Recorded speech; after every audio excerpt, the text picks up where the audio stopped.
খেলায় বিনোদ খেলা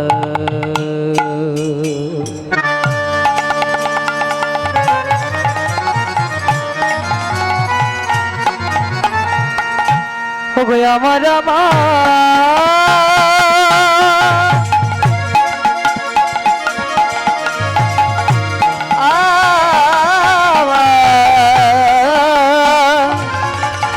ভাবের বেড়া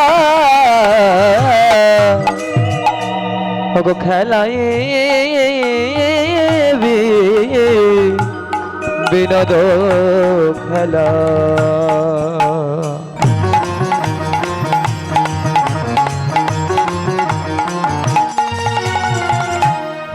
গৌরবন মালি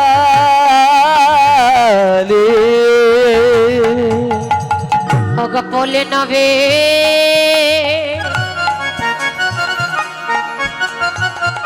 বিহার করে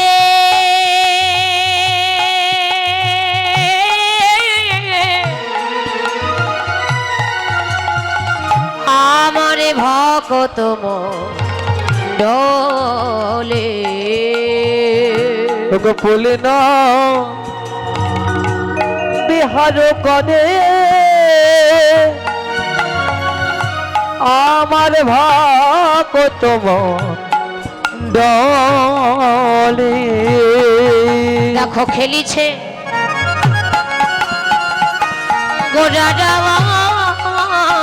দেখো খেলিছে গোরারা মধুর হরি নামে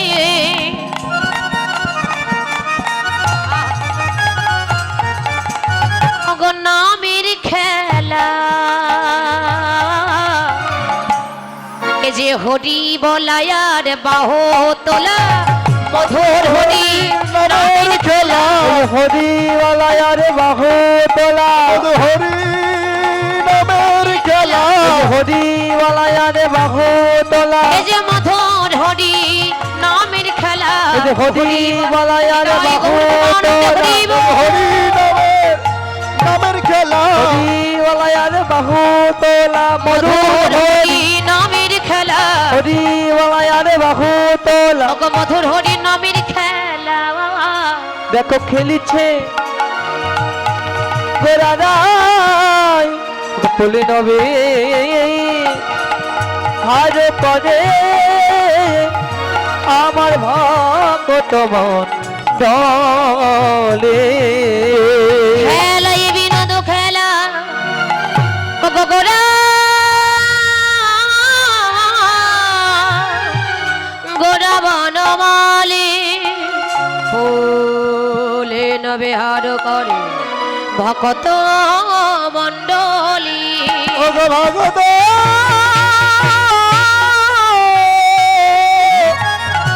ও গো ভগত মণ্ডলী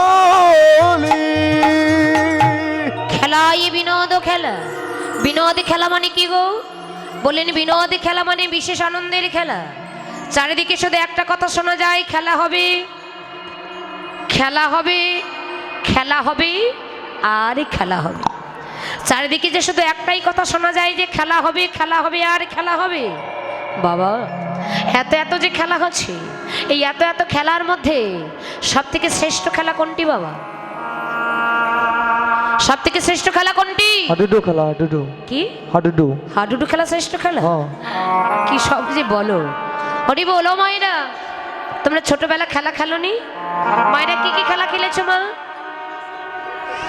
কানামাছি গোল্লাছুট হ্যাঁ হ্যাঁ হ্যাঁ বা তাই নাকি বাবারা খেলেছেন ছোটবেলায় আচ্ছা এই বলেছে যে হাডুডু খেলা আপনারা ছোটবেলা হাডুডু খেলেছিলেন বাবা দেখুন অপরাধ ক্ষমা করবেন আচ্ছা এরা যেহেতু বললো হাডুডু খেলা আচ্ছা হাডুডু খেলার নিয়ম কি গো চরণ ধরে টানতে হয় তাই না অপরাধ ক্ষমা করবেন দেখুন আচ্ছা আমরা যে খেলাই খেলি না কেন দুটি দল দুটি পক্ষ ছাড়া খেলা হয় হয় না আমরা যদি একা একা খেলি ওই খেলার কোনো মজা নেই কারণ যে খেলার হার জিত নেই সে খেলার মজা আছে না এরা বলেছে হাডুডু খেলা এখানে বিনোদকে সন্ধি বিচ্ছেদ করলে হয় বিযোগ ন অর্থাৎ বি শব্দে নেই নোদ শব্দে যা বললেন যে খেলার কোনো জাত নেই সেই খেলা কোন খেলার জাত নেই হরি বল। আচ্ছা, এরা বলেছে হাডুডু খেলা, আগে এদের কথাটা বলে নেই। হাডুডু খেলা মনে করেন দুটি দল, দুটি পক্ষ। এই দুটি দলে, দুটি পক্ষে, একটি দলে মনে করেন ব্রাহ্মণের ছেলে আছে, আর একটি দলে চণ্ডালের ছেলে আছে। এই খেলার নিয়ম হলো চরণ ধরে টানতে হয়। দুটি দল ফিল্ডে নেমেছে, অর্থাৎ মাঠে নেমেছে, খেলা খেলবে। অর্থাৎ খেলা যখন স্টার্ট করবে, খেলা যখন শুরু করবে, ঠিক সেই সময় যে দলে ব্রাহ্মণের ছেলে আছে, ওই ব্রাহ্মণের ছেলেরা যদি মনে মনে ভাবে বলিহারি যায়, আমরা তো চণ্ডালের ছেলে, কি গো, আহা, আমরা তো ব্রাহ্মণের ছেলে, আমরা ব্রাহ্মণের ছেলে হয়ে কেন এই চণ্ডালের ছেলের পা ধরিতে যাব? খেলা হবে? হবে না। আর যে দলে চণ্ডালের ছেলে আছে, তারা যদি আবার মনে করে আমরা চণ্ডালের ছেলে হয়ে কেন এই ব্রাহ্মণের ছেলে পা ধরতে যাব, তাহলেও কিন্তু খেলা হবে না। পদে বললেন যে খেলার কোনো জাত নেই সেই খেলা। তাহলে গৌড়হরি কোন খেলা খেলেছেন? হাডুডু? বললেন না, আমার গৌড়হরি খেলেছেন একমাত্র মধুর হরি নামের খেলা। হরি নামের খেলা, এই খেলা সবাই খেলিতে পারে, ধনী গরিব ব্রাহ্মণ চণ্ডাল চামার মুছি যেই হোক না কেন, সে যে বর্ণের মানুষ হোক, যে শ্রেণীর মানুষ হোক, আর যে বর্ণের মানুষ, যে শ্রেণীর মানুষ হোক না কেন, সে সবাই কিন্তু খেলতে পারে বাবা। এই হরিনামের খেলার কোনো জাত নেই। যারা একবার হরিনামের খেলা খেলে কি হয় বাবা? ওগো তারা কেউ হারে না,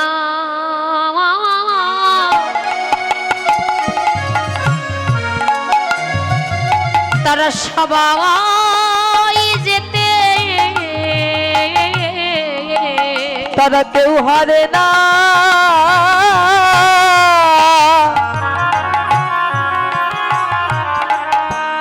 ওগো সবাই যেতে। যারা হরি নামের খেলা,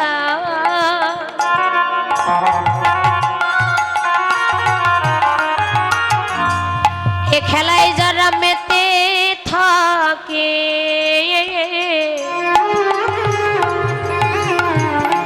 ওগো তারা কেউ হারে না, সবাই যেতে হরি নামের খেলা,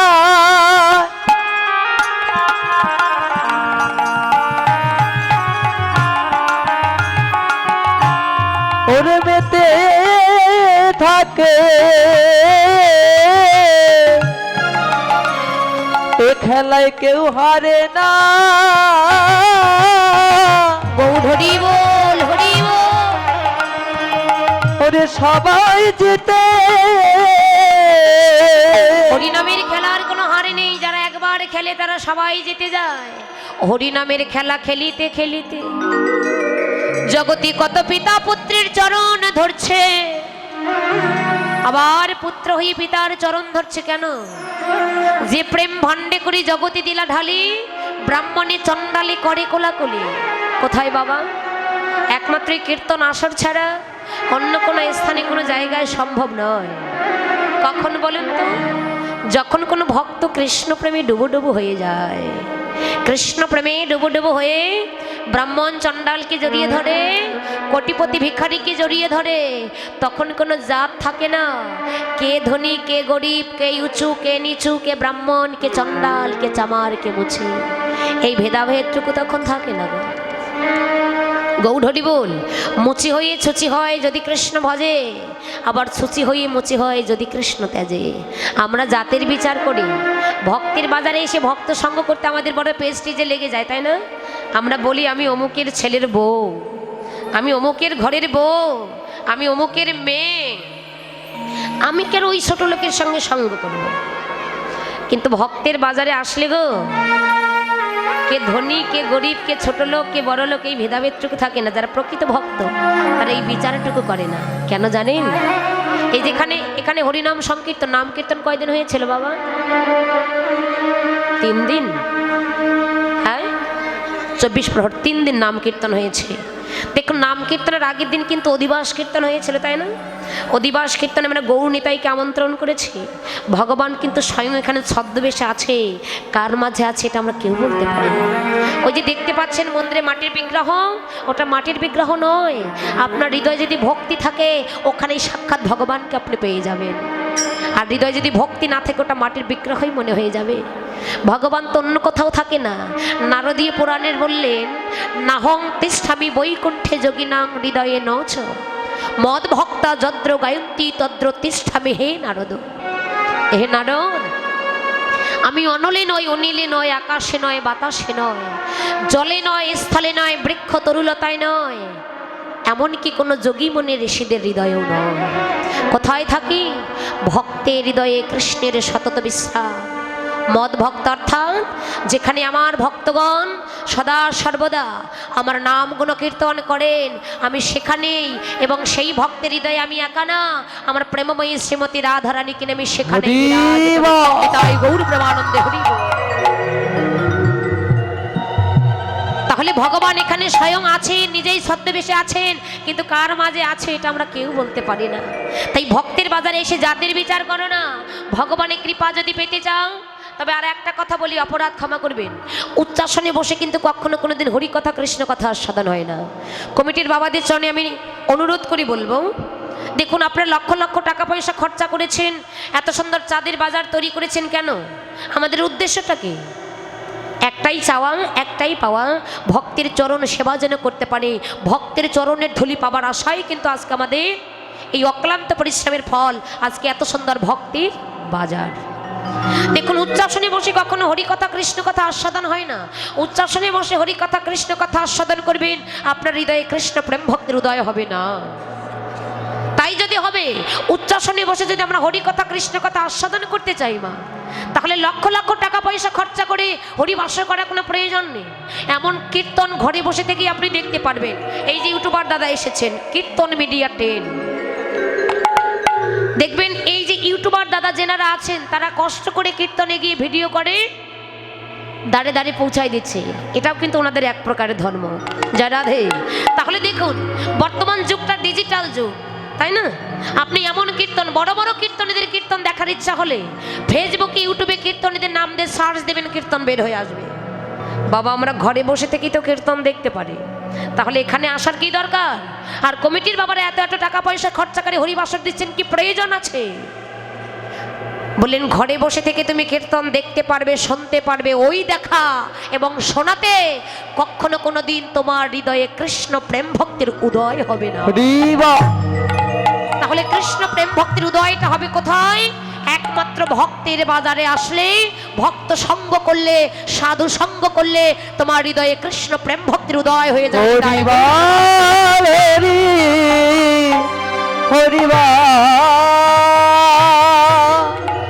আর যতক্ষণ পর্যন্ত সে যতই জ্ঞানী হোক, গুণী হোক, বিদ্বান হোক, পণ্ডিত হোক, যত শিক্ষিত হোক না কেন বাবা, যতক্ষণ আপনি আপনার উঁচু মাথাটাকে নিচু করতে পারেননি, অহংকারের আসন ছাড়তে পারেননি, অহংকারী উঁচু মাথা যতক্ষণ কোনো নিষ্কিঞ্চন বৈষ্ণবের চরণে আপনি ঠেকাতে পারেননি, ততক্ষণ হৃদয়ে কৃষ্ণ প্রেমের উদয় হবে না। আর কিঞ্চিত পরিমাণ যতক্ষণ কৃষ্ণ প্রেম ভক্তি উদয় হবে না, ততক্ষণ পর্যন্ত গৌর গোবিন্দের কৃপা লাভ করা অসম্ভব। আমাদের নিমাই পণ্ডিত, আমরা জাতির বিচার করছি, কিন্তু ভগবান জাতির বিচার করেনি। যার তার সঙ্গে সঙ্গ করেছিল, যার তার চরণের ধুলি অঙ্গে লেপনি করেছিল। তাই দেখে একদিন এক ব্রাহ্মণ সমাজ নিমাই পণ্ডিতকে ডেকে বলছে, নিমাই, আরে ও নিমাই, তুমি যার তার সঙ্গে সঙ্গ করছো, যার তার চরণের ধুলি অঙ্গে লেপনি করছো, এতে কি তোমার কোনো জাতের ক্ষতি হচ্ছে না? এতে কি তোমার কোনো ব্রাহ্মণত্বের ক্ষতি হচ্ছে না? নিমাই পণ্ডিত বললেন, শুনুন ব্রাহ্মণ সমাজ, এতে আমার জাত চলে যাচ্ছে তো যাক না, কত জাত চলে যায় যাক। এমন করে জাতে যেতে যেতে জগতে এমনই একটি জাত হবে, এমন করে জাতে যেতে যেতে জগতে এমনই একটি সমাজ হবে, যে সমাজটির নাম হবে বৈষ্ণবের সমাজ, যে জাতির নাম হবে বৈষ্ণবের জাত। ইহা ব্যতীত জগতে জাত বলতে আর কোনো কিচ্ছু থাকবে না। আমাদের গৌরাঙ্গ মহাপ্রভু কলির জীবের দ্বারা একটা ধর্ম প্রচার করেছিলেন, সেই ধর্মের নাম কি মা জানেন? গৌরাঙ্গ মহাপ্রভু কলির জীবের দ্বারা যে ধর্ম প্রচার করেছিলেন ওই ধর্মের নাম হলো বৈষ্ণব ধর্ম। ও বাবা, এই যে এখানে আপনারা আমরা গায়ের সঙ্গে গা মিশে বসে হরিকথা কৃষ্ণ কথা আস্বাদন করছি। আচ্ছা বলুন তো, এখান থেকে ঘরে ফিরে গেলে কি আমাদের স্নান করতে হবে? মহাপ্রভু এই প্রথাটা তুলে দিয়ে গেলেন। নিমাই পণ্ডিত বলেন, শুনুন ব্রাহ্মণ সমাজ, যে প্রশ্নটি আপনি আমায় করলে এই একই প্রশ্ন আমি আমার গুরুদেবকেও করেছিলাম। আমার গুরুদেব বলেছিল, শোনো নিমা, কোটি কোটি জন্মের স্বীকৃতির ফল না থাকিলে, কোটি কোটি জন্মের সাধুগুরু বৈষ্ণবের কৃপা না হইলে ওগো কৃষ্ণ বলে কোনদিন কাহারও দুটি নয়নে জল আসে না। জল আসে না। জন্মের স্বীকৃতির ফল নয়, কোটি কোটি জন্মের স্বীকৃতির ফল না হইলে কৃষ্ণ বলে কোনদিন কাহারই অন্তরে কাঁদে না, প্রাণে কাঁদে না।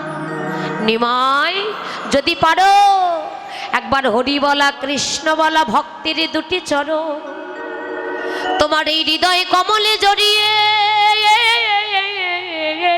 ধরে, ও নিমাই, যদি একবারে তুমি কৃষ্ণ বলে কাঁদিতে পারো, তবে কি হবে জানো? সেদিন তোমার মানব জন্ম